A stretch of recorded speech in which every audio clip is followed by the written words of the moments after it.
Natália Andalécio, eu tenho 25 anos, sou formada como socióloga, antropóloga, cientista política. Trabalho atualmente como professora de história, de sociologia e também como maquiadora, que é um hobby, que é uma coisa que eu gosto, também estou caminhando aí para desenvolver. Sempre assim, desde o cabelo, que não é liso, natural, que ele era cacheado, mas na época que meu cabelo era cacheado, eu acho que não tinha esse boom que tem hoje de ter cremes específicos para cabelo cacheado e cabelo cacheado ser algo bom, de fato bonito, né? Aceitável, vamos dizer assim. Na minha época, o lance era escova, e aí eu alisei e tal, e continuo porque eu gosto também, assim, e sempre então fui pensando nesse caminho, assim, de querer mudar primeiro o cabelo. A posteriori, veio o lance de eu querer 100% diminuir meu pé, porque 39 era um absurdo a menina ter um pé 39. Hoje é mais tranquilo, mas quando eu era criança eu não andava de chinelo quase, porque, meu Deus, meu pé era 39. E o culote também, que é o que eu odeio, mas minha família toda tem, que se eu pudesse eu fazia bem uma lipo ali, tirava aqui, assim, isso aí. Faria com certeza. Essa pergunta, ela é bem ampla, genérica pra caramba e dolorida, assim, para ser respondido, porque da minha infância até hoje, eu acho que eu passo por uns processos que talvez ali nos meus 17, 18 anos, quando eu entrei na universidade para fazer ciências sociais, eu tenha descoberto que não é natural, não é intrínseco, mas que foi construído, né? Então, se eu pensar na mídia com esse papel, assim, eu acho que se não 100%, talvez 99,9% dessa imposição. Desde que eu me entendo por gente, a frase da minha vida foi murcha a barriga, murcha a barriga. E quando você olhava na televisão, por exemplo, que quando eu era criança não tinha redes sociais, mas quando você olhava na televisão, o único tipo de mulher que se tinha era magra. Uma vez ou outra, alguma mulher, ou que era a faxineira, ou que era assim, um papel secundário mesmo, que tinha às vezes um corpinho mais cheio, vamos dizer assim, que era realmente gordo. E fora isso, tudo aquilo que se tinha com glamour, palavra que foi para mim muito representativa na minha infância, trazendo a imagem de mídia, foi o glamour. Tudo aquilo que era glamour era correlacionado a mulheres magras, altas e assim, com um perfil muito bem estabelecido dentro da televisão. E eu acho que depois de um tempo agora com as novas redes sociais e principalmente com o Instagram, o boom das musas fitness da Gabriela Pugliese, por exemplo, que todo mundo segue porque quer ter uma barriga daquela. Então acho que a gente consegue perceber isso na mídia como força motriz disso que a gente enxerga e que a gente chama talvez dentro da sociologia ou da antropologia como um tipo ideal de beleza ou de estereótipo. Porque se a gente fosse pensar assim que é tudo a imposição do meio que você tá, então a gente tinha que ter uma regra, né? Tinha que ter um padrãozinho que não muda. Então a gente vê que não é assim que funciona. Então em algum momento tem o ser humano. Então eu acredito que na verdade o que acontece, se eu tivesse que escolher entre uma resposta que eu acredito que se aproxime mais da veracidade, seria que a mídia, a sociedade, os padrões, eles imprimem sobre a nossa carga genética, sobre aquilo que nós trazemos, que nos forma enquanto personalidade, nossas características próprias que parecem com os nossos pais, nossas mães. Ela então imprime sobre esses genes essas características genéticas e que por aí vão trazer consequências diferentes. Não vão ser diferentes porque cada pessoa é uma pessoa, mas ao mesmo tempo iguais. Acho que eu não diria inclusivo, né, talvez. Eu diria que tá, como é que eu vou dizer, paliativo, sabe? Pegando esse tipo de mercado, esse tipo de público também para se fazer mercado, na verdade.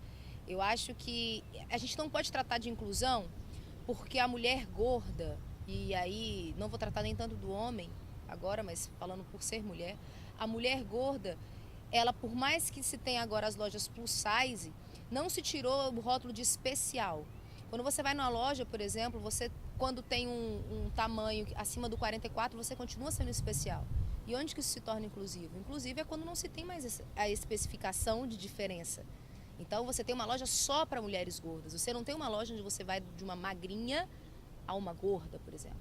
E quando você, falando disso, desse tipo de beleza, é notório você entender e você perceber que existe, na verdade, um contramão a isso. Agora, uma vida mais que a galera, eu acho que muitas vezes dissemina como vida mais saudável, com prática de esporte e tudo mais, mas que acaba engolindo essas pessoas também que têm esse estereótipo, que tem essa massa corporal, assim, vamos dizer, que é realmente mais gorda e que é diferente.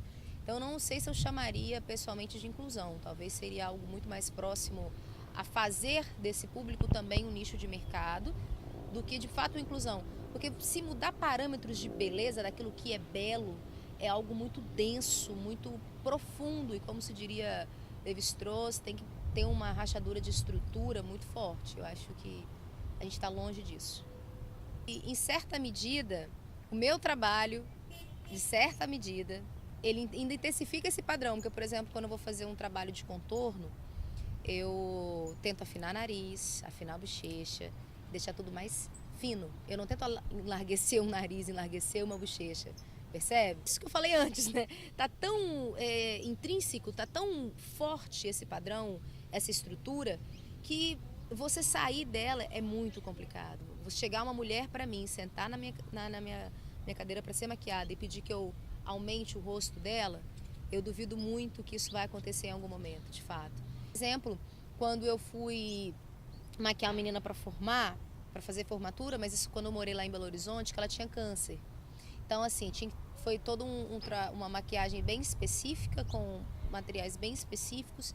Então, ela já não tinha mais cílios, ela não tinha sobrancelha, ela estava careca, aí a gente conseguiu colocar, ela preferiu colocar um turbante, não quis colocar uma peruca. E quando eu desenhei a sobrancelha nela, ela começou a chorar profundamente. Porque ela falou assim, eu tinha esquecido como era ter as minhas sobrancelhas. E mesmo que aquelas sobrancelhas não fossem reais, ela olhou para ela de novo, sabe? Aquilo ali colocou trouxe a moldura de novo para o rosto dela. E aquilo foi lindo de ver. Então ali, naquele momento, de fato, a maquiagem não serviu para um padrão. Serviu para aquela pessoa se lembrar como que ela estava antes. E isso foi maravilhoso. E aí a gente colocou um cílios postiço específico, de cabelo natural. E ela se olhava no espelho o tempo todo. E ela não se olhava no espelho porque ela achava que ela estava dentro de alguma coisa, mas porque ela estava se vendo novamente, porque a doença tinha tirado muito isso dela, mesmo que tivesse sido por aquele dia, por aquele momento. Então, é algo que talvez se a gente souber trabalhar dentro dessas contradições que eu coloquei, dentro desse problema de afinar o rosto e daquilo que pode ser bom, se a gente tiver cuidado, no final das contas, eu acho que a gente consegue administrar e respirar ainda nesse mar agitado que que são os padrões de beleza, que são as imposições que a gente não tem controle mais. Olha, tem aquela menina que fez Minha Mãe é uma Peça, que eu esqueci o nome dela agora, que fazia a Marcelina, que eu acho que ela tem uma forte representatividade disso. Ela, ponto. Mariana Xavier, eu acho que é o nome dela, uma coisa assim. E eu acompanhei durante um tempo os trabalhos dela, as postagens dela no Instagram e tudo mais. E eu achei muito interessante da parte, porque eu não vejo ela fazendo um esforço real para entrar em nada, né? Se eu for abrir meu coração, eu posso dizer que eu fui cooptada pelo sistema do tipo ideal e que não perco a vontade de ter um corpo tão bonito quanto a da Gabriela Pugliese, por exemplo, apesar da Mariana Xavier, espero não estar falando o nome dela errado, me representar nesse sentido. Contudo, eu não consigo me olhar no espelho e falar, olha, isso é bonito. Não consigo. Apesar de ter essas artistas na mídia, mas eu acho que a cooptação dentro de mim, desde a minha infância até hoje, ela foi tão sistêmica, tão profunda, e eu vivo ela de maneira tão forte, que eu não consigo falar pra você que eu não tenha vontade de ser uma musa fitness, por exemplo. Chega a ser engraçado falar disso. Porque o meu último relacionamento, por exemplo, eu vivi um processo de baixa estima em relação ao meu corpo, que chegou a ser, eu acho que, uma forte pressão, talvez, vamos dizer assim, a base para a gente chegar no término, se vocês querem saber. Eu acho que isso fazendo uma rápida retrospectiva. Na verdade, eu sempre achei que eu não queria encontrar, até hoje, às vezes penso que eu vou num lugarzinho assim, que eu nunca vou achar um boyzinho porque eu sou gorda.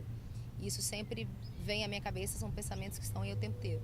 E no meu primeiro relacionamento, eu passei por um processo assim, mas talvez não tenha sido tão forte pelo momento de vida que eu estava passando.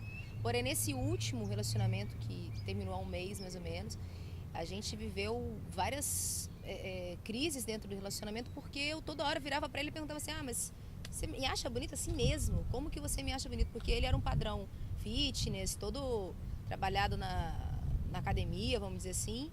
E eu falava assim, tá, mas como é que você olha pra mim e consegue gostar de mim assim, do jeito que eu sou? Porque eu não, por mais que eu vá à academia ou que eu tenha a minha massa muscular, não é nada próximo ao que seria, por exemplo, o físico dele, que seria o tanto que ele é dentro do padrão fisicamente falando. E eu me questionava muito, e questionava ele, chorava muito, porque exatamente eu não me sentia, entre aspas, merecedora de um afeto de alguém que está no padrão para alguém que não está no padrão, sabe? Então isso afetou muito mesmo, tanto que na penúltima conversa que a gente teve, quando eu falei para ele que eu estou tentando trabalhar isso melhor em mim, ele falou que, cara, para com essa neura, ele sempre falava isso não existe, Natália, para com isso, para de olhar para você e não se enxergar, porque você não é só isso, você é bonita, e isso é bonito, e eu acho isso bonito. E isso afeta de maneira bem sistêmica, assim, porque acaba que dentro a gente só se sente possível de ser amada quando você consegue atingir aquilo. E se você me perguntar assim, durante o meu dia, quantas vezes você pensa esses pensamentos de eu sou gorda e eu preciso emagrecer, vem no seu dia, se você me der 24 horas, eu te digo 25 horas. Que isso acontece, que isso é fato no meu dia a dia. Eu acabo de comer, eu não fico, nossa, que bom que eu me alimentei. Eu acabo de comer e falo, para que eu comi? Eu poderia ter continuado com fome, porque comer não engorda. É mais ou menos esse sentido. Então, é pesado, bem pesado.